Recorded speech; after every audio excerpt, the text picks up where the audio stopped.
O conteúdo a seguir pode conter descrições de extrema violência e não é recomendado para pessoas sensíveis.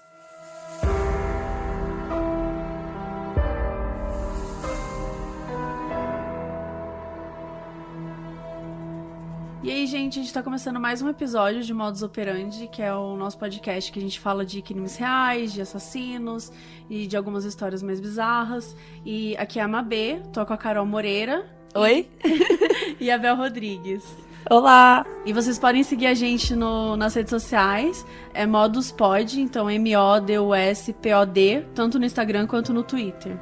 E hoje a gente vai começar falando do caso do Charles Manson, que, enfim, não passou de um músico frustrado, né, que acabou conhecendo uma filosofia hippie de paz e amor e subverteu completamente, criando uma seita assassina que matou pelo menos 9 pessoas, no que ficaria conhecido como o caso Tate LaBianca, que é um dos crimes mais bárbaros da história americana. E tudo isso tem a ver com a música dos Beatles, né, então a gente ainda vai, ao longo do episódio, contar um pouquinho mais sobre isso, até porque antes da gente falar sobre esse crime que aconteceu em Los Angeles em 1969, a gente precisa entender quem era o Charles Manson. Então, o Charles Manson, ele é um dos assassinos mais notórios, né, que já existiram aí na história. Em todos os livros que eu já li sobre true crime, sobre crime real, ele estava presente, ou pelo menos ele é citado, porque ele foi muito marcante para a história, até mesmo do FBI, para falar sobre assassinos num geral. Porque até hoje, assim como Andrew Cunanan, que a gente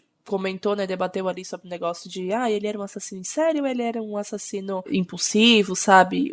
Enfim. Relâmpago. Relâmpago que a gente debateu. O Manson também é muito debatido, não o que ele era, mas sim quem ele era, sabe? Tipo, como que ele se tornou essa pessoa, e não é muito longe que a gente precisa ir, né? Só fala da primeira infância dele, que ele foi literalmente registrado como sem nome Maddox, que era o sobrenome dele. Então, assim, a mãe dele tinha uma repulsa desde o começo, ela nunca quis ficar grávida, e ela já trabalhava, até mesmo quando estava grávida, como prostituta, e desde sempre ela falou para todas as pessoas em volta dela, né, ao redor, que ela não queria ter o filho, tentou abortar diversas vezes, não conseguiu, e o Charles Manson nasceu. Tem gente que, obviamente, né, na psicologia acredita que isso não influi em nada na personalidade da criança, e tem gente que acredita que já na barriga da mãe ali, quando já tá tudo formado e prestes a nascer, isso influencia sim no começo da vida da pessoa. Eu queria saber de vocês, se vocês acham, já começa um debate, né, mas eu queria saber se vocês acham que isso influencia ou não, sem assim abrir muitos precedentes, só saber se vocês... Tipo, se ela tentou abortar e por isso ele já nasceu revoltado, sei lá.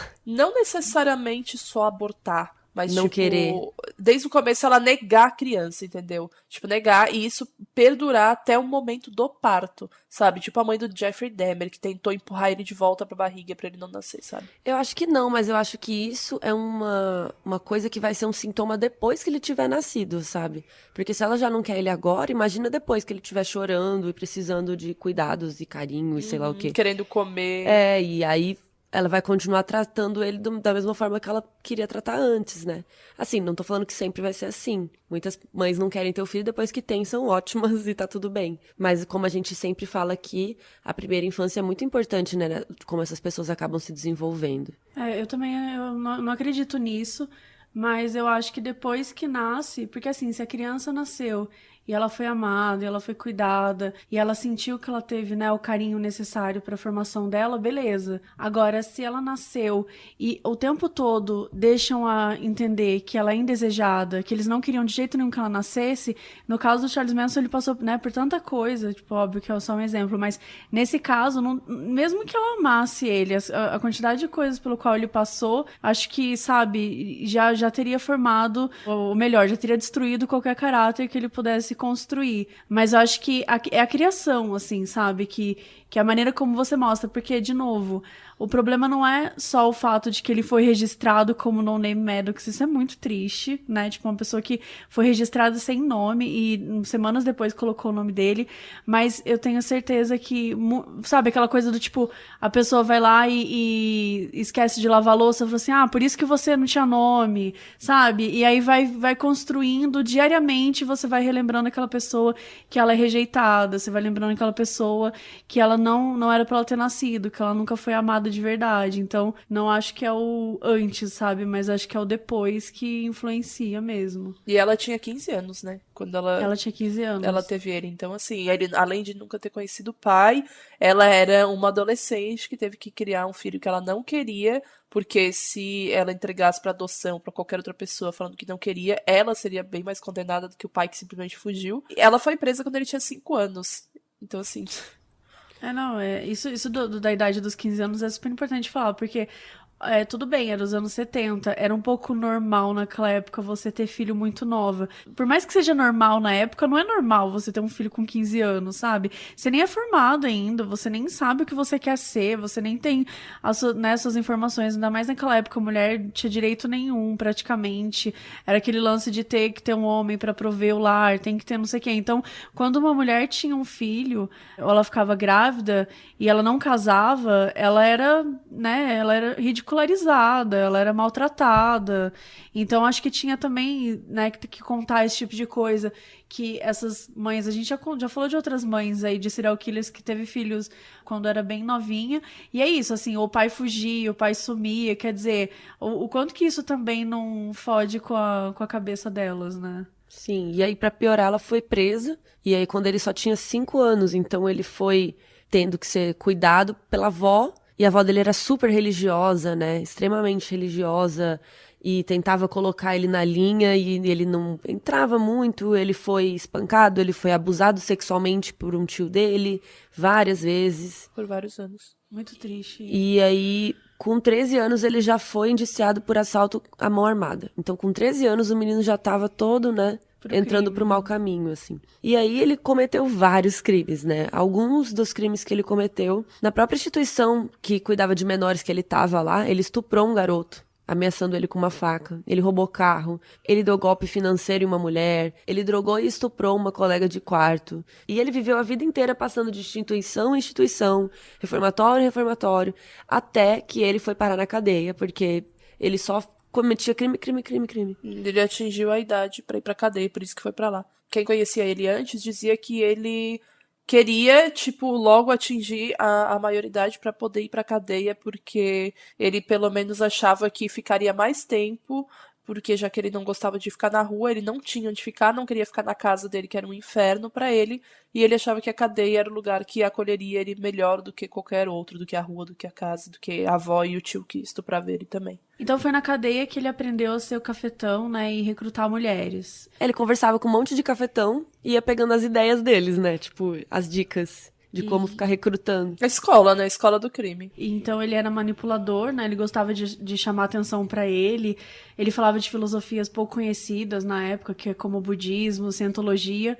E ele tinha uma obsessão por Beatles. E foi na própria cadeia que ele conheceu o produtor musical Phil Kaufman, que o achava péssimo tocando instrumentos, mas que ele tinha potencial pra ser um compositor. Tinha todo um lance de que ele ficava treinando, assim, com uma guitarra, né? E a galera ficava reclamando. Ele era horrível. Porque ele era muito ruim tocando e tal. Assim, ele era frustrado musicalmente. A curiosidade é que eu já ouvi as músicas dele. Tem uma que chama Look at Your Game Girl, que é realmente muito boa. Isso é bizarro. Tem no YouTube, se vocês quiserem ouvir e tal. E eu gostei muito da voz dele, tanto da música, do arranjo e tal. Só que todo mundo que ouvia, e produtor ou não, falava que, tipo, pelo amor de Deus, vai fazer outra coisa da tua vida, sabe? O mínimo que deram de esperança pra ele, enfim, ocasionou tudo o que aconteceu depois, né? Eu até ia falar isso depois. Tipo, nessa época eles ainda estavam falando muito mal, mas logo depois foi isso. Assim, ele foi aprendendo, ele foi construindo. Parece que algumas melodias dele eram realmente boas, tanto que foram tocadas por várias bandas. A gente vai falar sobre isso também. Mas nesse momento ele tava, enfim, né? Também tá na cadeia, tá com uma galera que muitas vezes tá tendo briga entre si, a galera não gosta um do outro. Então, assim, óbvio que, né, se você quer ser elogiado, não necessariamente cadeia é o melhor lugar pra isso. Então, quando ele foi libertado, aos 32 anos, ele implorou pra ficar preso e disse que ele se sentia em casa lá.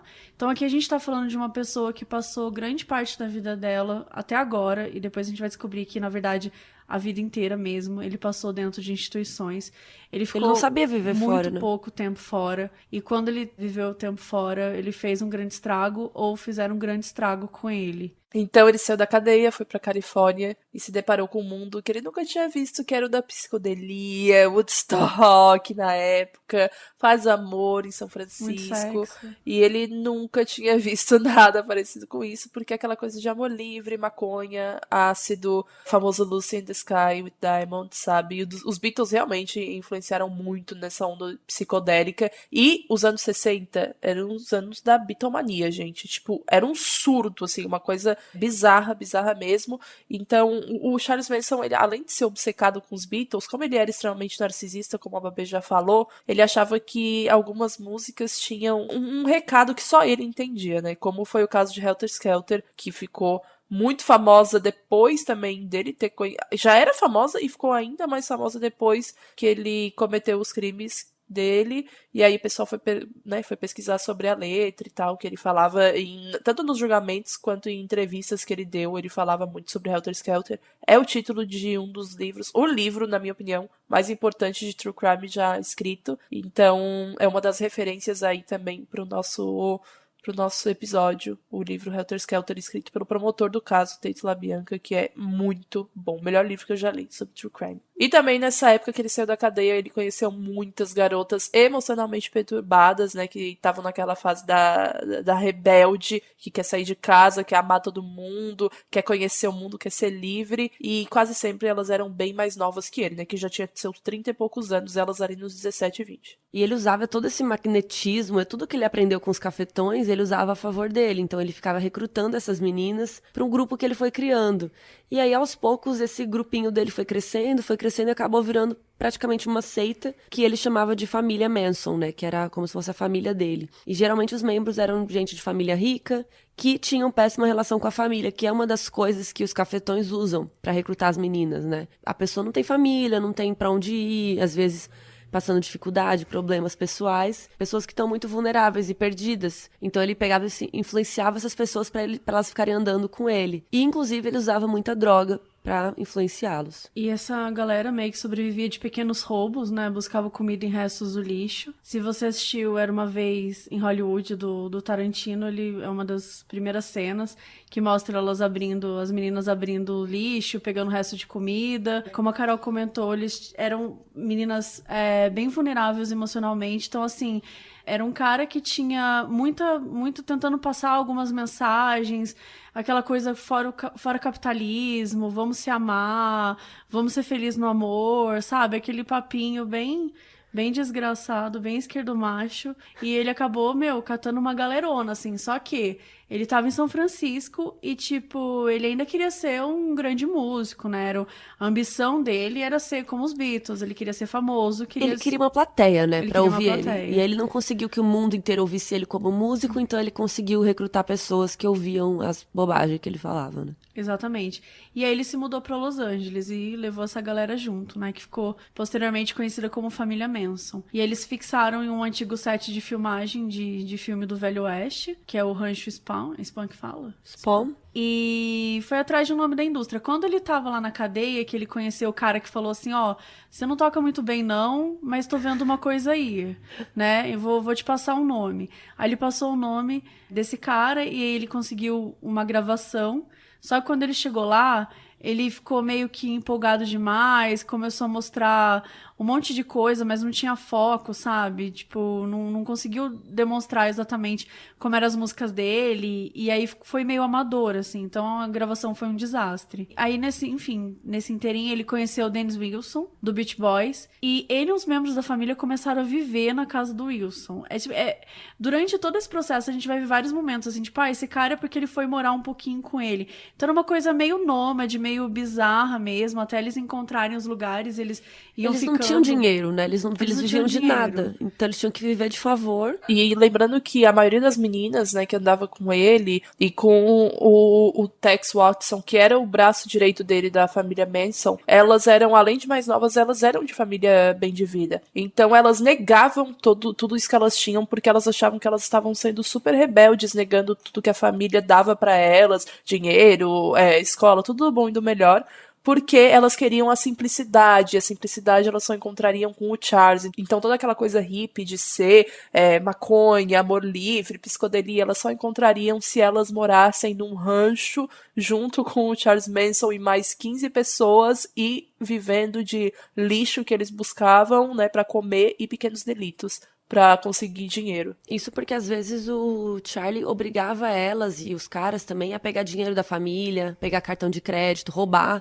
Ele obrigava eles e elas a roubarem pra ter, né, cartão de crédito, pra ter dinheiro, pra ter como sobreviver. Então, além de aliciar elas pra ficar ali ouvindo as merda dele, ele ainda obrigava as pessoas a roubar, obrigava elas a transarem entre si. Usava elas também pra meio que receber, né? Tipo, ele meio que usava as mulheres pra atrair outros homens, pra conseguir poder... Recrutar, né, pessoas. Pra recrutar mais pessoas. Mas uma das coisas que foi mais importante quando eles estavam, né, uma parte da família Manson estava na casa do Dennis Wilson, do Beach Boys, é que lá eles conheceram o Terry Melcher, que era um produtor de discos de sucesso. E por um tempo ele até chegou a ficar interessado nas músicas do Manson e chegou a ouvir as músicas dele, né, numa apresentação particular que o Manson fez pra ele, que ficava no endereço 100.050 da Cielo Drive, que é, enfim... Guardem esse endereço. Só lembrando que nessa mesma apresentação que ele fez pro Terry Melcher, ele levou as meninas pra elas ficarem distraindo eles e ficarem dançando no colo deles. Então meio que eles se achavam um cafetão das gurias e elas iam porque elas tinham 16, 17 anos. Elas eram influenciadas. Né? Inclusive, ele obrigou elas a transar com o cara, com o Terry e com outros homens que ele queria. Sim. Então, não obrigava só elas e eles a transarem entre si, dentro da família, mas também a transar com pessoas que ele queria, que era interessante pra ele, né? E quando a gente fala obrigar aqui, não é que, tipo, era uma coisa violenta, né? Ele falava de um jeito quase como... Porque as pessoas viam ele como um cara, um salvador, um cara que tá trazendo, um guru, um cara que tá trazendo uma coisa pra mim. Então, a maneira como falava também... Era muito, sabe, nossa, vai ficar muito melhor pra gente se você dormir, sabe? Tipo, era uma coisa muito nas entrelinhas, assim, não era uma coisa violenta. Ele falava que era uma conexão, né? Que ela ia ter com eles, então, né? E aí o Terry Melcher depois acabou desistindo de assinar o contrato, achou ele meio estranho. Bom, viu, né, aí o que ele era realmente. E aí ele se mudou. E o Manson acabou indo 2 vezes na casa dele, até que disseram que ele não morava mais lá. E aí, meses depois, o Kaufman saiu da cadeia e passou um tempo com a família Manson. E teve essas mulheres à sua disposição, como a gente comentou, porque, enfim, o Manson queria a todo custo conseguir um contrato. Ele achava que ele ia ser um músico famoso, de sucesso, que ele ia conseguir chegar onde o Beatles chegou. Quando o Manson viu que o Kaufman não tava caindo naquele papinho de família Manson, só tava ali curtindo, né, a onda, ele acabou vazando e foi embora. E vale dizer que o Manson não acreditou que o Terry não morava mais, né, na casa da Cielo Drive. Ele achou que só tinham falado aquele papinho pra ele porque ele já tinha ido 2 vezes lá, e aí o Terry não queria falar com ele e inventaram que ele não morava mais lá. Mas a real é que ele não morava mais realmente. E então, como a gente comentou, ele distorceu a cultura do amor livre, de ser hippie, né? Porque, enfim, ele pegou uma cultura que falava sobre isso, sobre liberdade, sobre amor, sobre olhar pro outro de outra forma, que não se importava com o capitalismo, que não se importava com os bens materiais, só que ele subverteu e criou toda essa seita explorando essas meninas para conseguir esses favores. E ainda criou uma sensação de pavor, né, nesses membros, que ele começou a ter umas ideias meio que apocalípticas, em que ele era o salvador. Tinha muita gente que enxergava ele como a reencarnação de Jesus Cristo. Então, assim, eram pessoas completamente fanáticas, que estavam sendo drogadas e sendo colocadas com um monte de informações e um monte de ideias completamente malucas. E no fim, a família Manson chegou a ter mais de 100 pessoas morando no rancho. Então é importante entender que, tipo, não era um grupinho, assim, sabe? Foi realmente uma seita muito grande. Foi um estilo de vida, foi uma coisa que ele criou, né? Foi uma... Não tô sabendo usar a palavra. Mas foi... uma seita. Foi uma seita, né? E como a Bel comentou, né? Ele era obcecado por Beatles. A gente tava aqui no momento que é conhecido como Beatlemania, né? O mundo inteiro era completamente obcecado de um jeito muito ruim. Eu não tinha ideia de como as pessoas eram obcecadas por Beatles, até olhar uns documentários, assistir uns filmes que Sim. mostram cenas daquela época, as pessoas, assim, desmaiavam. Era uma coisa... Tipo assim, gente, pra quê, sabe? Eu fiquei muito chocada, assim, eu não... Mas eu acho que foi um dos primeiros fenômenos daquele jeito, sabe? A primeira boy band, né, gente? A televisão tava começando, então tinha um acesso na sua casa muito fácil disso. Então as pessoas ficavam obcecadas, porque eles estavam o tempo todo na TV. Mas parece, a sensação que você tem, eu acho que é até legal olhar esses vídeos, essas cenas antigas, porque a sensação que você tem é que as pessoas, elas estão em transe, sabe? Não que elas estão assistindo um show, parece que tá todo mundo em transe. Quase como se ele fosse uma droga que tava todo mundo consumindo, assim, é uma coisa muito tóxica e que com certeza você entende como que a banda...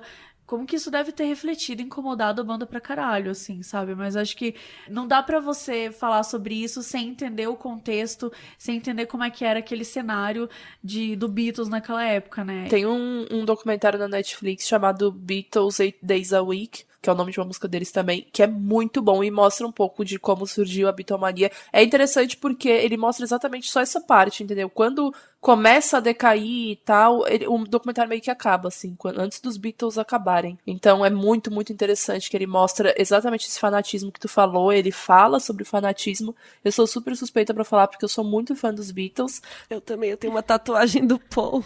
Eu tenho uma tatuagem de Hey Jude no ombro. Gente, O Beatles meu é não Calico me pegou. Skies. Beatles não me pegou. Eu amo o Paul. Eu concordo totalmente com isso que tu falou, de esse fanatismo ter meio que deixado a banda longe uma da outra, sabe? Afastado também uma da outra, porque o John ficou obcecado com esse negócio de hippie, a lá Charles Manson, mas ele literalmente também era obcecado com a ideia dos hippies, e os outros membros foram debandando, assim, sabe? Mas é muito interessante ver como foi a primeira boy band da história, assim, é tipo um One Direction dos anos 60, sabe?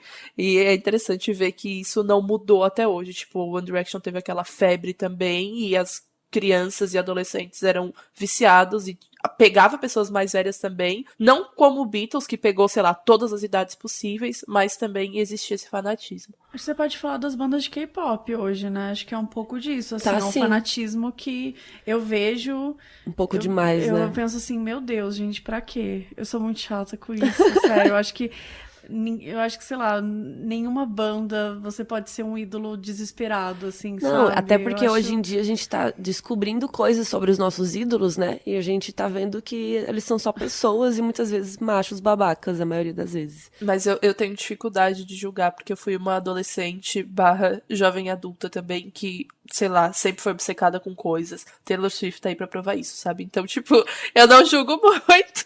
Gente, eu preciso contar muito uma coisa super nada a ver, mas que tem um pouco a ver, aquelas. Eu era vice-presidente do fã-clube do Backstreet Boys da minha cidade, que era no sul de Minas Gerais. Vamos deixar bem Claro. certo de que eu era bem louca nessa época também. E uma vez a gente escreveu uma carta gigantesca pros Backstreet Boys, né? Pra banda, pra todos e Aquelas tal. que ia esticando e era aquelas comprida. de quilômetro, sei lá do quê. Gente, eu nunca fiz isso na minha vida. E a gente eu escrevi uma página só, assim, nem me esforcei muito. Mas eu lembro que logo depois eu acabei me apaixonando pelo Leonardo DiCaprio.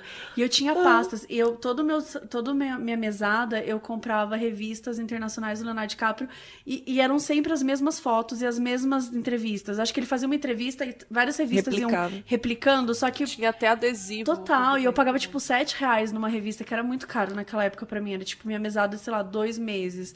Eu pegava essa mesada e comprava a revista. Tudo isso pra chegar no ponto que eu fazia parte desse fã-clube do Leonardo DiCaprio, que as meninas meio que combinaram que cada uma teria que riscar com estilete no pulso uma das letras do Leonardo DiCaprio. Pra que E isso? eu achava aquilo um absurdo, só que todo mundo tava super na vibe, e daí eu fingi que eu ia cortar o meu pulso e eu só vazei, sabe? Você deixou as meninas fazerem? Não, eu era da mesma idade que elas, eu não tinha ideia nenhuma, nem sei se elas fizeram ou não.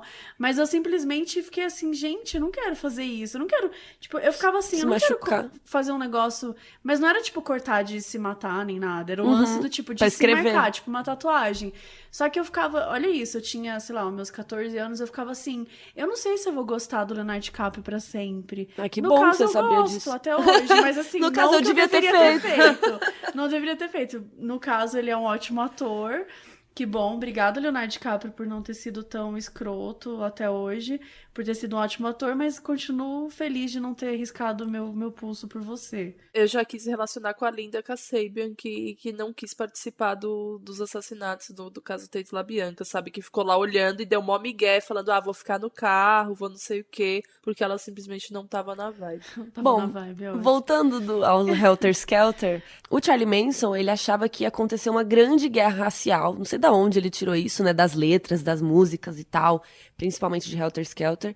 Então ele achava que ia rolar uma guerra racial e os negros venceriam, mas eles iam ficar perdidos, porque de acordo com ele, os negros eram incapazes de dominar ou governar. Então ele era muito racista e ele vivia pregando para os membros, né, da família que os negros não eram tão inteligentes quanto eles e por isso eles iam precisar se esconder para quando essa guerra racial acabar e os negros não conseguirem governar, ele e a família Manson iriam aparecer e governar tudo. Parabéns. Que sorte do mundo, né? É. Ter eles. E tipo assim, tu falou que não sabe de onde que ele tirou ali e tal, o negócio dos negros, tipo, de que ele começou do nada a falar disso e tal, mas eles estavam na época dos Panteras Negras, e no final dos anos 60, do marco dos direitos civis, Martin Luther King. Então, assim, eles estavam... Da lei da segregação racial. O contexto era o maior que os negros já estavam inseridos até o momento na história em relação aos direitos deles, sabe? Então tava rolando muita coisa e isso incomodava o Charles Manson num nível absurdo, assim,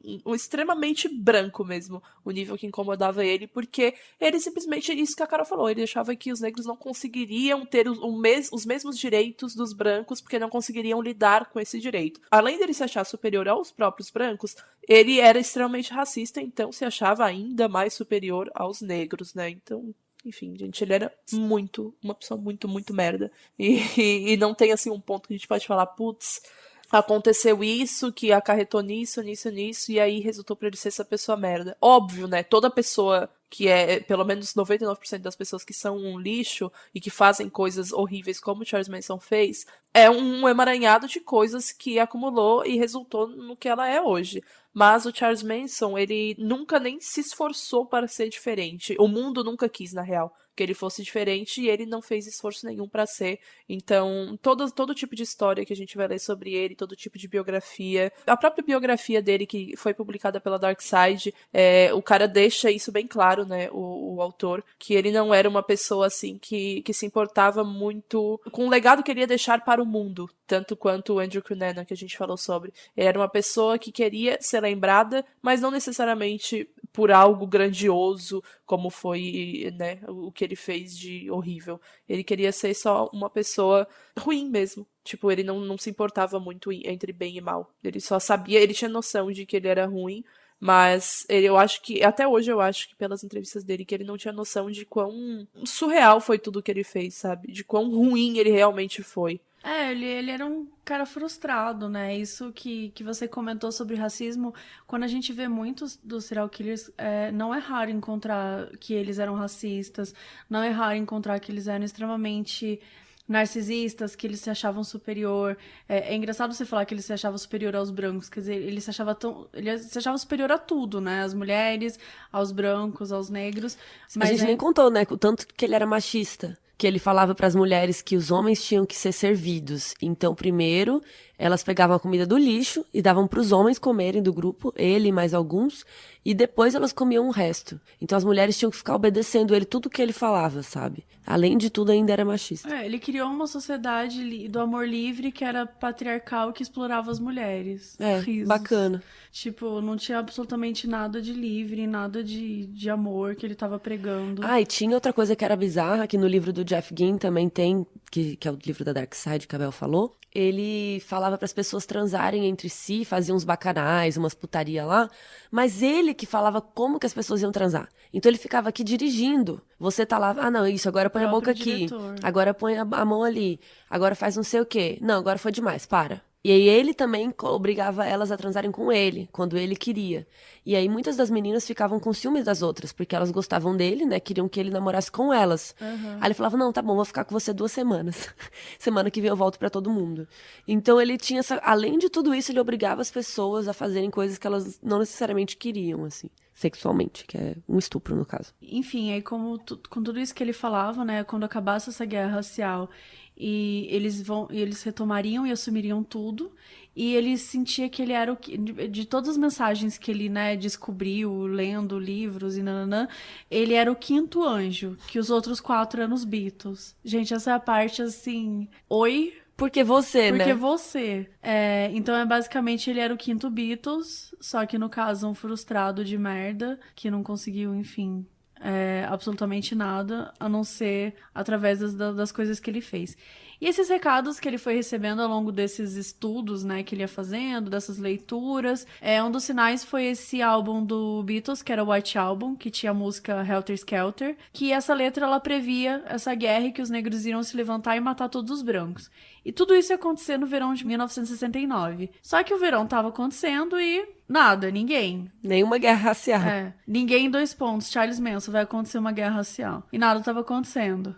Então, assim, é importante, né, contextualizar, a gente já falou um pouco sobre isso, da década de 60, do Martin Luther King, do Malcolm X, diversas outras vozes que foram importantes, né, para garantir esses direitos civis aos negros. E era principalmente por 2 leis, que era o fim da segregação racial em espaços públicos e a lei que garantia que os negros agora teriam direito ao voto independentemente do nível educacional e da condição social. Então era um assunto extremamente discutido, inflamado e estava provocando uma verdadeira revolução nos Estados Unidos. O tempo passava, a guerra não acontecia, os seguidores dele ficavam meio assim, pô, e aí, aquela guerra aí que você estava falando? Então ele entendeu que eles deveriam iniciar essa guerra. Na verdade, ele queria fingir que a guerra começou de alguma forma, então ele foi tentar ser o estopim disso. Só que ele era tão bosta que nem isso ele conseguiu, né? Exatamente. Então ele começou a isso que acabou dando uma série de assassinatos e ele queria incriminar o movimento negro e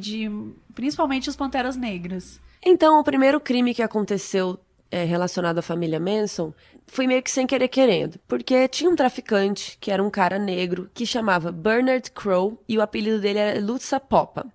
Ele era um traficante que a família tentou passar pra trás. Então, ou seja, negociou com ele lá as drogas e depois não quiseram pagar ele. Só que aí o cara pegou e falou assim, galera, eu sou dos Panteras Negras. Eu vou atrás de vocês, eu vou lá no rancho de vocês e eu vou matar cada um de vocês dessa família aí de vocês. E aí, o cara nem era do Panteras Negras, mas o Charles Manson ficou assustadíssimo e depois eles tentaram fazer uma emboscada e o Charles mandou o Tex matar esse cara. Só que aí chegou lá na hora, o Tex miou, não teve coragem, não tirou a arma, não sei o quê. E aí o próprio Charles Manson tirou a arma e atirou nesse cara e foi embora. O cara acabou sobrevivendo, mas foi o primeiro crime, assim, que rolou. Mas depois disso, ele ficou com muito medo dos Panteras Negras realmente irem ao rancho e atacá-los. Então eles ficavam com muito medo de qualquer pessoa que passava ali perto. Aí passava uma excursão, eles ficavam olhando pra ver se não eram os Panteras Negras e tal. Então, pelo menos isso serviu pra assustar muito o Charles e a família. Mas como o cara não era dos Panteras Negras, né, isso não aconteceu. Tinha o Gary Hinman também, que era um amigo, né, da família, que tinha carro, dinheiro, e o Charles Manson precisava de dinheiro. Então, o Bob Bissolet, nunca sei o sobrenome desse cara, mas ele era um cara também que ajudava o Charles Manson às vezes, quando os interesses combinavam. E aí o Bob foi na casa do Gary junto com a Susan e a Mary. A Susan e a Mary eram membros da família Manson, principalmente a Susan, que era bem ativa, e eles foram lá pra pedir dinheiro, bateram no cara, porque o cara dizia que não tinha nada, e o Charles Manson simplesmente decepou metade da orelha dele, porque ele não deu dinheiro, né, pra ele. Então eles ficaram lá torturando o cara, e depois o Charles disse que teriam que matar o Gary pra ele não contar o que a família Manson fez com ele, né, pra polícia. Então o Bob, que era esse amigo da família, esfaqueou o Gary várias vezes e escreveu porco político com o sangue do Gary eu não sei, se não me engano, foi na porta ou na janela de casa, mas assim, já era uma coisa da família Manson, né, usar o sangue das vítimas pra mandar alguma mensagem para as pessoas que fossem encontrar o cadáver. Eles faziam isso pra tentar culpar os Panteras Negras ou os negros. Sim. Então eles ficavam colocando essas frases, tipo pig, essas coisas pra tentar acusar os Panteras Negras. Só que ninguém ligou o crime aos Panteras Negras. Até porque só o Charles Manson achava que tinha alguma relação, só a cabeça dele. Só que aí o Charles precisava que o tal do Helter Skelter começasse logo, porque tava todo mundo, e aí? Ele estava perdendo um monte de seguidores que aos poucos iam saindo. Ele disse que esse rolê ia rolar no verão, o verão verão já tava acabando e nada dessa guerra. E aí, pra piorar, esse Bob Beausoleil, que cometeu esse crime aí do Gary, ele foi preso. E aí, ele não contou nada. Ele foi lá preso e tal, e não contou que tinha nada a ver com a família Manson. Só que aí, de lá, ele pegou e ligou pro Charles e falou assim, e aí, cara, tô aqui preso, você não vai fazer nada? Então o Charles tava com uma pressão, assim, de tipo, eu preciso soltar esse cara, senão ele vai me dedar. Vai dedar nossa família e vai acabar tudo que nós temos. Porque ele sabia que eles estavam planejando iniciar essa guerra, né? Sim, ele sabia falar sobre isso. E foi a culpa dele, né? A culpa desse crime todo foi o Charles Manson. Eles tiveram a ideia genial de fazer assassinatos copycat, ou seja, copiar aquele assassinato pra polícia começar a achar que eram os Panteras Negras e não o Beausoleil que estava preso. Então, se rolasse um outro crime muito parecido, eles vão falar, mas o cara tá aqui preso, então não foi ele que cometeu o primeiro crime. Então, eles pensaram que seria muito legal matar umas pessoas famosas, porque com o assassinato do Gary Hinman, ninguém falou nada. Então, uns famosos seriam muito bom pra conseguir mídia e conseguir culpar os Panteras Negras e talvez começar essa guerra racial. E aqui a gente começa o caso do Tate LaBianca, que foi esse grande crime que ficou principalmente na ficha aí deles. E foi no dia 9 de agosto de 1969. E as vítimas é Sharon Tate, Abigail Folger, o namorado polonês dela, que eu nunca vou conseguir falar esse Frykowski. nome. Tem muitas consoantes. O Jay Sebring e o Steven Parent, que a gente vai falar um pouquinho daqui a pouco quem que é e tudo mais. Então, a atriz Sharon Tate, né, que era uma das celebridades musas daquela época, e estava grávida de 8 meses do diretor Roman Polanski, tinha acabado de fazer o bebê de Rosemary, né? Então era bem famoso naquela época por conta desse filme. A casa que ficava no Ocean Drive, que era aquela que a gente falou um tempinho atrás, que é onde o Charles Manson foi mostrar, né, o demo deles e... A ex-casa do Terry Melcher. A ex-casa do Terry Melcher. Então era essa casa agora, só que era o Roman Polanski que tava alugando, só que na época ele foi gravar um filme na Europa, então ele deixou a Sharon Tate lá e alguns amigos pra fazer companhia. Então o Jay era o cabeleireiro das celebridades, amigo e ex-namorado, né, da Sharon. Só que eles eram super amigos, era uma relação super de boa. A Abigail era uma socialite milionária, com um namorado polonês, eles estavam lá visitando, tinha rolado uma festa. E o Steven Parent era um jovem que estava visitando o caseiro da propriedade e acabou vítima das circunstâncias. Quer dizer, todo mundo ali foi meio vítima das circunstâncias, porque não era um caso pensado para ser aquelas pessoas, mas acabou rolando pelo fato deles estarem morando ali naquele momento. Era a mesma casa, né, do Melcher, que deu um perdido no Manson pra não gravar o disco e tudo mais. E ele sabia que ele não morava mais lá, mas quem quer que morasse ia ser membro de elite de Hollywood, que ele tanto odiava por ter fracassado em sua carreira musical. Então ele resolveu que o Helter Skelter ia começar a acontecer naquele dia, né? 2 seguidoras dele tinham sido presas com cartões de crédito roubado e cada fiança custava $600 e ele não queria que elas falassem com a polícia, né? Ia ficando mais tenso ainda, porque qualquer pessoa que falasse com a polícia poderia acabar contando desse plano dele e tudo mais. Então, se tudo corresse bem, eles iam conseguir pegar uma grana e ainda fazer esse crime parecido e soltar o Beausoleil. Então, quem comentou o crime foram 5 seguidores do Manson, que era o Tex, e as 4 mulheres, Susan, Leslie, Patrícia e Linda, que ficava lá fora vigiando se vinha alguém. A Linda, ela sempre participou dos crimes, mas sem estar fisicamente no lugar. Ela ficava meio que vigiando pra ver se alguém chegava ou não. E dizem, né, que ela nunca quis participar disso, que ela se arrependeu muito, que ela não estava envolvida e tudo mais. Ela tinha 19 anos na época, ela era super nova. E o crime foi super violento, eles foram amarrados, esfaqueados, também levaram tiros. O polonês levou 51 facadas, a Abigail 28. A Sharon levou 16 facadas, né, lembrando que ela estava grávida e várias das facadas... De 8 meses. De 8 meses, estava prestes a nascer, e várias das facadas foram na sua barriga.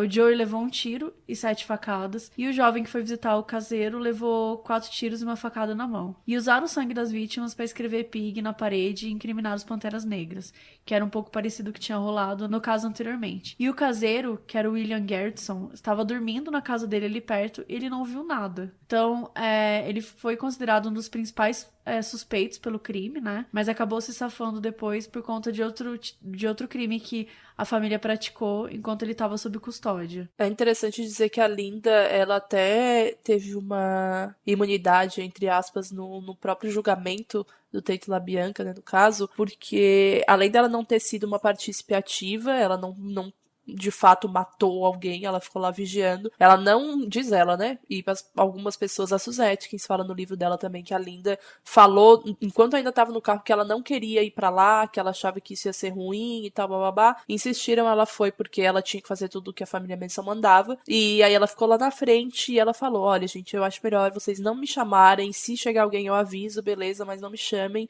não vou cortar a energia, nem a energia que ela tinha que cortar da casa, né, porque ela tava lá na frente, ela não quis cortar, se não me engano, quem foi lá pra cortar foi a Patricia ou o Tex. Acho que foi o Tex. E aí ela recebeu essa imunidade e ela foi muito importante no tribunal, porque ela falou tudo da família Manson, ela falou tudo no julgamento, tanto os planos, quanto quem participou do quê, quem queria fazer o quê, de quem foi ideia, né, principalmente de tudo isso, as coisas que a família Manson fazia, com quem eles faziam, os crimes antigos que não tinham ligado a nenhum assassino de fato, e aí chegaram na família Manson, então por isso ela recebeu bastante imunidade, entre aspas, do tribunal. E tem outra coisa também, porque ele pegou e botou todo mundo no carro e falou, vai lá, e eles falou só pro Tex. E o Tex só contou quando chegou lá o que eles iam fazer. Então, tipo, a galera não sabia direito o que ia rolar.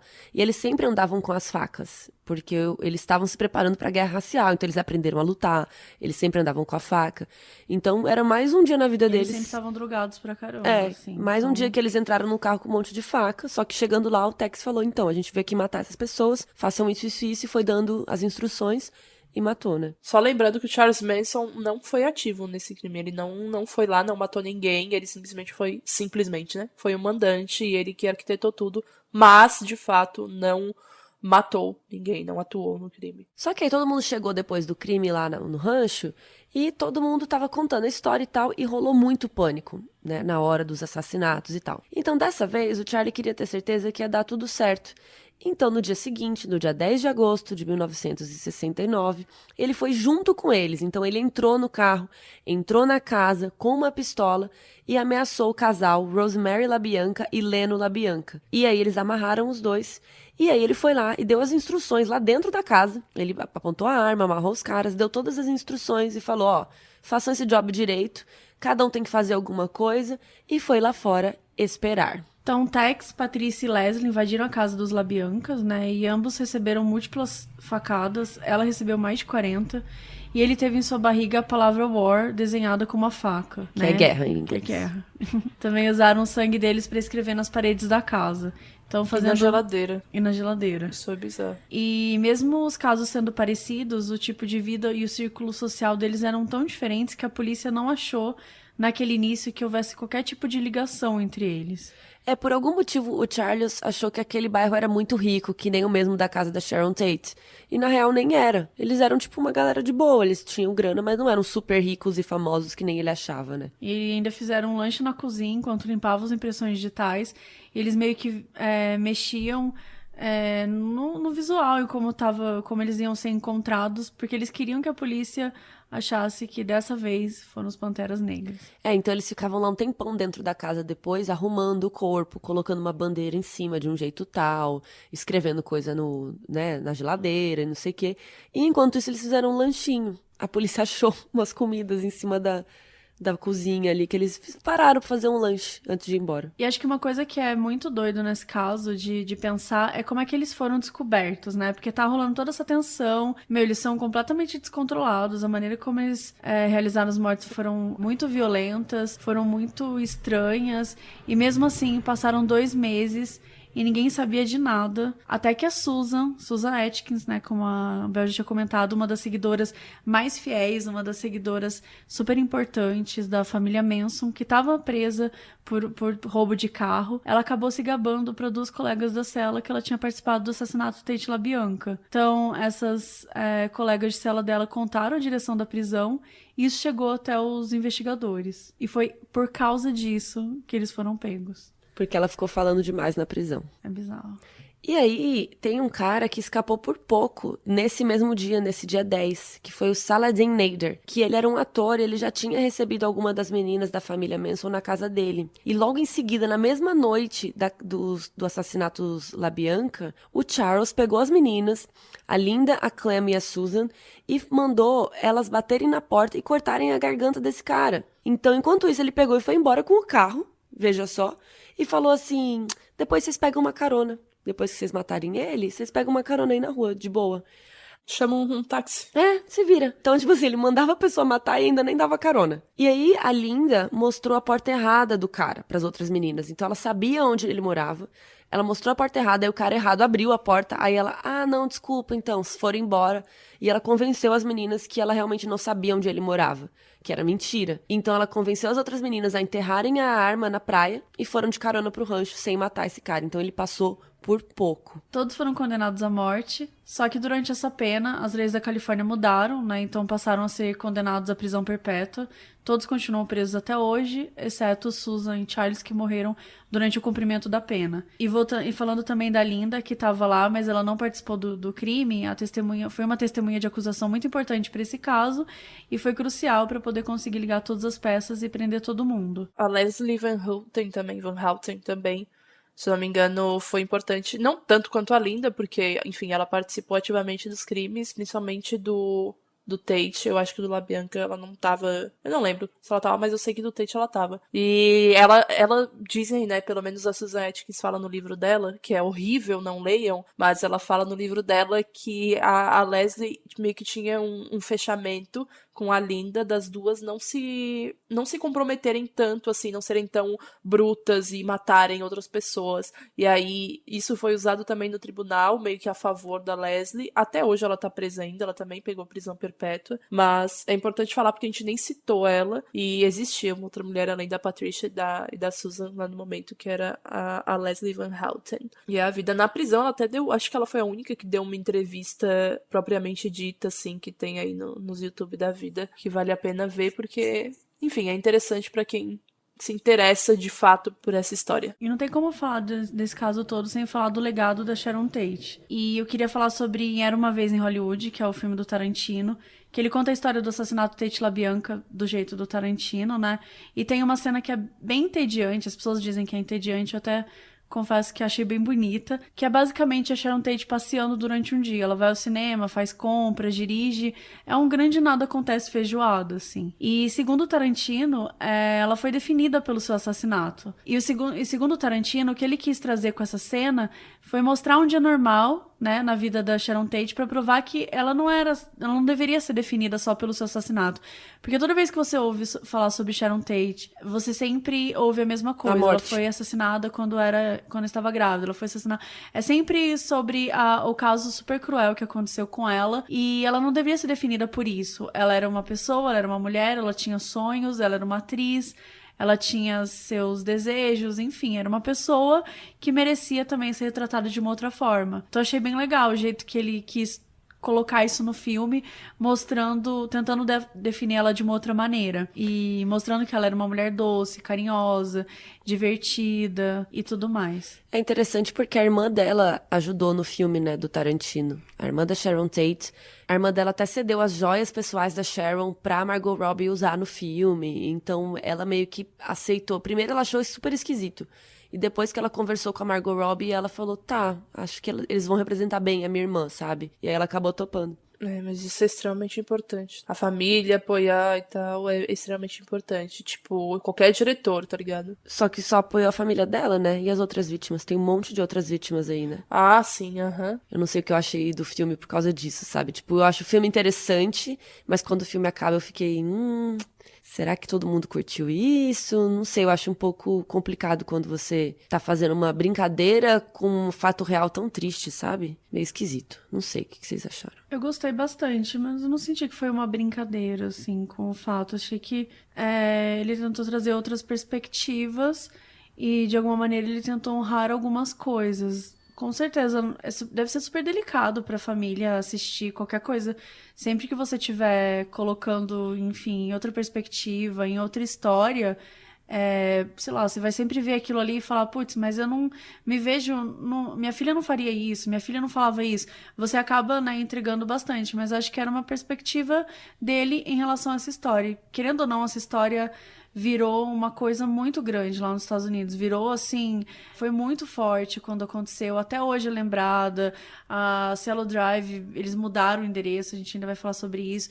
Então, assim, é uma história que marcou muito a história dos Estados Unidos. Então, eu sinto que é uma maneira que ele encontrou para falar sobre aquilo, mas da forma dele, assim. Eu achei meio poético, mas sou suspeita porque eu também gosto bastante das coisas do Tarantino.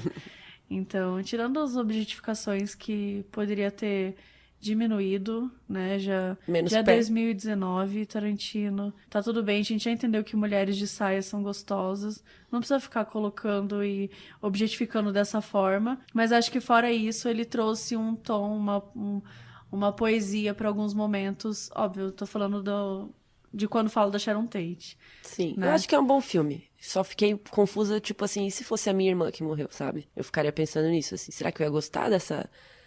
Porque ele muda a história um pouco, né? Eu não quero dar spoilers, mas é isso. Então, com certeza, ela foi mais do que uma vítima e o seu principal legado foi uma conquista da sua família. Então, sua mãe virou uma importante ativista americana pelos direitos das vítimas e, por causa da sua luta, ela conseguiu alterar uma legislação que, a partir de agora, a partir daquela época, né, começou a permitir que parentes de vítima pudessem dar depoimentos pessoais nas audiências de pedidos de liberdade condicional por crimes de morte. E o primeiro discurso foi dado pela mãe da Sharon Tate e é considerado até hoje um dos mais emocionantes. Então, o trabalho e as campanhas da família da Sharon Tate foram essenciais para que os responsáveis continuassem presos. Dezenas de pedidos de liberdade condicional foram negados. E como a Bel estava comentando sobre a Leslie, né, que é a mais jovem de todas, ela só tinha 19 anos, ela teve próxima de conseguir o benefício muitas vezes. Mas qualquer mínima chance que isso tinha de ocorrer, a família da Tate fazia campanhas, petições populares, movia o mundo inteiro para honrar a memória da sua filha e das outras vítimas. E o Charles Manson, ele morreu em 2017 com 83 anos por causas naturais. Entre aspas, eu só quis dizer que, sei lá, causas naturais é o diabo querendo que ele vá logo pro inferno, sabe? Não, mas aos 83 anos, ele... né? E ele passou a maior parte da vida dele, de fato, na cadeia. A cada 5 anos ele tinha direito de ser ouvido sobre liberdade condicional, ele quase nunca comparecia nas audiências, e quando ele ia, ele ficava ofendendo todo mundo, inclusive os policiais. Finalmente ele conseguiu aquilo que ele implorou, né, quando ele tinha 32 anos, até mesmo antes de 32 anos, que foi permanecer o resto da vida na prisão. Sim, ele permaneceu. Ele viveu de maneira solitária, ele tinha a visita da Star, que, né, a gente não sabe o nome da mulher, mas é uma jovem que se apaixonou por ele após ler os escritos dele sobre proteção ao meio ambiente. Não é possível. E assim, ela não foi a única. Aqui a gente fala, tipo, daquilo que a gente falou também no episódio do Ted Bundy, de mulheres extremamente apaixonadas pelo Charles Manson. Ele recebia toneladas de cartas também. Ele desistiu de casar com ela quando ele descobriu que ela planejava expor o cadáver dele numa redoma de vidro após a morte dele. Eu queria muito entender como que ele descobriu isso. Tipo assim... E só por isso dá pra ver que ela era, assim, né, tão certa quanto ele, tá ligado? Tipo, é um negócio mútuo ali. Mas é engraçado, porque eu pensaria que ele gostaria disso. Eu também de ser achei exposto, estranho. de todo mundo ir lá vê-lo, sabe? Eu achei estranho, mas eu sempre me pergunto assim, como ele descobriu isso? A propósito, ela tá querendo, sabe, tipo, comprei uma redoma, eu vou te... Sabe, em que momento? Um policial dedurou, tá ligado? X9. E aí, nos anos 70, ele lançou um álbum de músicas, e muitas dessas músicas foram gravadas por artistas como os Guns N' Roses, Rob Zombie e o Marilyn Manson, que inclusive o nome do Marilyn Manson é por causa da Marilyn Monroe e do Charlie Manson, né? Também outro cara super tranquilinho. E o Charlie Manson tatuou um X na testa, que depois ele acabou mudando para uma suástica, e ele afirmava ser um prisioneiro político, que é refém do governo. Todo prisioneiro é político, será que ele sabe disso? Acho que ele morreu sem saber. E tem uma frase famosa dele que é: sou filho do seu sistema, sou apenas o que fizeram de mim, sou um reflexo de vocês. Uhum. Não é. Nossa, essa frase dele. Ainda nos anos 70 ele criou a TWA, que era um acrônimo para Air, Trees, Water e Animals, né, para ar, árvores, água e animal. Bem criativo. Bem criativo, bem publicitário. Uma organização que era a favor do meio ambiente. E ele tinha vários artigos, vários escritos dessa organização, que ele lutava pelo meio ambiente. Eu assim, sério, Não faz sentido, né? Não consigo entender. Isso pra mim não encaixa, eu não consigo entender nada sobre isso. Mas duas seguidoras que era desse Atwa, né, dessa organização que ele criou, foram presas, que foi a Sandra, que ela enviou umas cartas ameaçando executivos ligados à empresa que era poluidora do meio ambiente, e a Lynette, que era uma das seguidoras também, por tentar matar o presidente dos Estados Unidos, que foi uma ação motivada pela destruição da natureza. Anos depois, na Quem cadeia, já não tinha mais seita, não Quem tinha mais nunca família foi ótimo. Manson, ele conseguiu criar uma outra coisa, deixar as pessoas enlouquecidas Seguindo com ele, fazer uma mulher tentar cometer um atentado contra o presidente dos Estados Unidos. Tipo assim, sabe? Assim, é muita coisa, gente. A gente fala aqui, a gente já falou do caso do Ted Bundy e outros casos. E assim, o Charles Manson é um caso diferente, porque ele mesmo, apesar do tiro que ele deu naquele cara, o Lutza Popa, ele nunca matou ninguém. Então ele era um líder de um culto fanático. Então ele arquitetava tudo, ele planejava, ele mandava nas pessoas e manipulou todas aquelas pessoas, né? Então ele mesmo não fez nenhum trabalho sujo. E ele não era um serial killer. A gente não pode considerar ele um serial killer, né? Acho que a gente pode falar que ele é um mandante. Ele é um líder de um culto, né? Assassino eu considero, Assassino dá pra considerar ele, né? por conta disso, por ele ter sido mandante, por estar atrás, mas era aquilo, ele não fazia as ações físicas, mas ele estava por trás de toda a ideia, ele arquitetou, né, ele criou todo esse tipo de coisa. E ele se recusava a ser avaliado por psiquiatras, né, na prisão, e diversos especialistas discordam entre si até hoje em relação ao seu diagnóstico.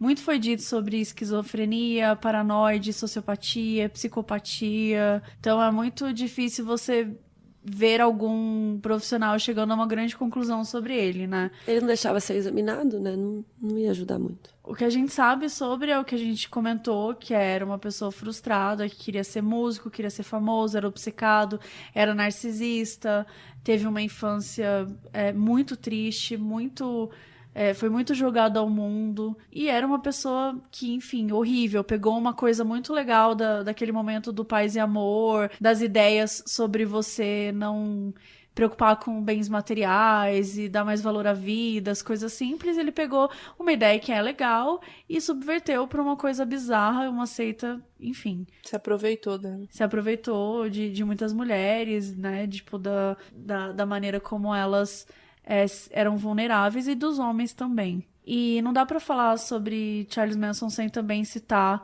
de novo a casa, né, de Cielo Drive, que acho que muitas coisas aconteceram lá, virou uma casa muito famosa por vários motivos, né? 3 semanas depois do assassinato, o dono da casa voltou a ocupar lá e ficou por 20 anos, porque, enfim, ninguém mais queria estar lá, né, por assim dizer. E depois ele vendeu por quase $2 milhões. O Polanski não quis morar mais lá, né, logo depois. Enfim, né, depois de 8 anos dessa história, ele ia deixar os Estados Unidos para sempre, que foi acusado, e acusado até hoje, de estupro de uma menor. E ele fugiu, porque a pressão da mídia era tamanha que ele achava que o juiz poderia condená-lo a anos, né. Isso Então, é bizarro, porque ele, mesmo assim, ele deveria ter sido julgado, né? Não é porque você saiu do país que você tentaram não várias cometeu o vezes, crime. né, extraditar, até hoje tentam extraditar ele. Ele nunca mais voltou para os Estados Unidos. Eu acho isso muito doido, porque pouco tempo depois que essa história rolou, ele teve que sair, ele nunca mais voltou para os Estados Unidos até hoje. E, enfim, ele continua sendo um diretor que tá lançando filmes, e essa história é super bizarra. E eu fico pensando que parece que a história não vai acabar, sabe? Como a Sharon Tate estava rodeada de merda, porque se nada disso tivesse acontecido, imagina esse cara que ela casou, sabe? Tipo, um cara que era, enfim, um pedófilo, um desgraçado, e, enfim. Eu fico muito nervosa com essa história até hoje. Acho que ele muito deveria ter sido julgado. Tentaram extraditar, né? Tentaram fazer várias coisas, mas ele é um cara muito, muito famoso, muito poderoso, e até hoje ele conseguiu fugir disso. E dá pra falar também sobre diversas bandas que foram depois gravar nessa casa, né? Criaram um estúdio lá, então foi Marilyn Manson, Nine Inch Nails, gravaram discos ou fizeram clipes lá. Eu acho de muito mau gosto isso, gente. Eu também. Eu achei muito de mau gosto, e até o vocalista do Nine Inch Nails, ele pegou a porta que tava escrito porco, né?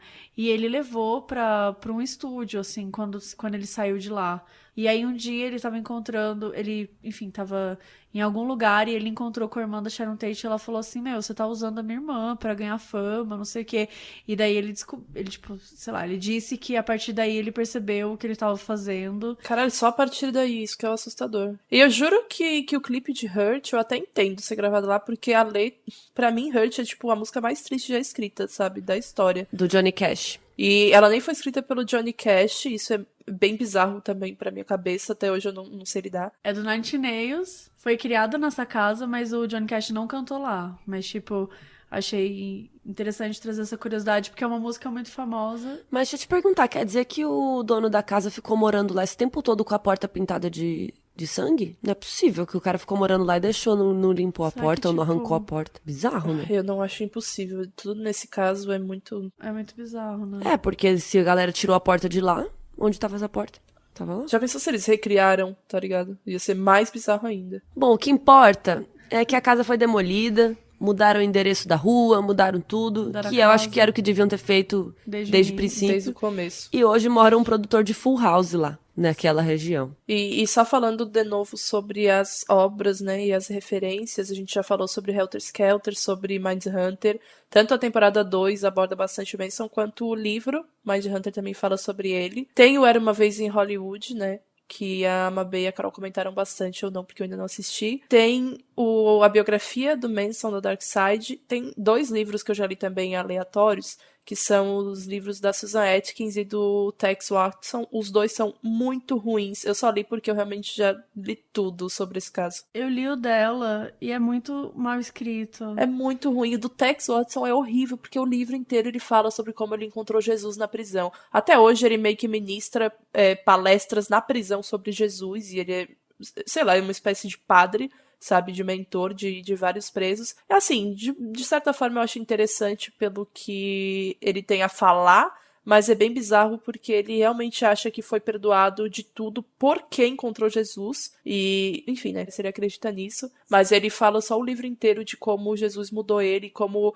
Aí a entrevistadora pergunta, por que você fez o que fez, sabe? O que você acha que aconteceu na sua vida? Eu não estava ainda no caminho do Senhor. É tudo assim. Tipo, tudo assim. Eu não sei como eu terminei até hoje esse livro, mas eu terminei, porque, enfim... Guerreira. Fui guerreira. Mas não recomendo o livro. Os 2 livros, tem 2 livros dele e eu não recomendo nenhum dos 2, são ruins. Eu tô quase terminando o Manson da Dark Side, que é do Jeff Ginn. Esse é bom. E esse é bem bom, é bem grosso, mas você lê bem rápido, assim. Eu li em 10 dias, assim, praticamente tudo. É muito, muito bom. Tem uns 3 capítulos e tem um específico sobre a Sharon Tate, acho muito interessante isso. Sim, ele detalha bem, né?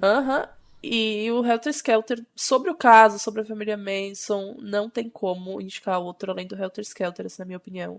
Porque eu sou muito embaixadora desse livro, tô esperando a Darkseid publicar aqui. Eu acho que eles já devem ter tentado e deve ter alguma parada. É um livro bem grande. É não grandinho, assim. E como eu li em inglês, e é um livro, tipo, que tem muita parte técnica, é bem difícil de ler muito rápido. Apesar de eu ter lido, sei lá, acho que em um mês, menos de um mês. Ele é escrito por um cara que... Ele morreu há pouco tempo também, o Vincent, que é o promotor, né? Foi o promotor do caso. E é muito bom. Muito bem escrito, muito... Ele odiava ele, né? Ele odiava o Manson, tipo... E assim, Achei muito legal. É muito diferente você ler um livro de uma pessoa que estava, né, ativa no processo e acompanhou tudo. Enfim, eu recomendo demais Helter Skelter. Se você aí é alfabetizado em inglês igual a Sasha, se você entende inglês, leia. E leia com dicionário também, porque apesar de eu entender inglês, tem muito termo jurídico e do direito que eu não entendia, e aí eu aprendi com esse livro. E tem vários vídeos também da Bel Rodrigues, da Carol Moreira, falando sobre esse caso. Olha eu aqui fazendo hashtag ad, mas eu não falei sobre esse caso, eu falei sobre Mindhunter. É que você falou então, você falou sobre Mindhunter, mas não deixa de ser, né? Não deixa de ter uma parte sobre o Manson. Sim. E a Bel, ela fala mais especificamente do Manson e até do livro também. Então, eu recomendo também esses vídeos aí, gente. Então entre nas nossas redes sociais, Modus Pod, o Instagram, o Twitter, e a gente volta em breve com mais um caso estranho que aconteceu e até hoje a gente não sabe se a pessoa foi culpada ou não. Modus Operandi é escrito e apresentado por Bel Rodrigues, Mabê Bonafé e eu mesma, Carol Moreira. Esse episódio foi editado por Carolina Romano e revisado por mim. Nossa música foi criada por Leandro Neco e Léo Braga. A identidade visual foi criada por Banjo e quem cuida das nossas redes sociais é a Mabê.